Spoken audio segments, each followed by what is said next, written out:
a shallow arm of the sea, right beside the colony, is full of food. This richness comes from the desert itself.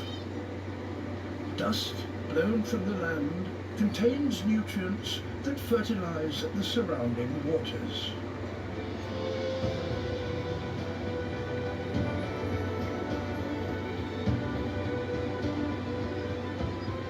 So it is the desert itself that enriches the sea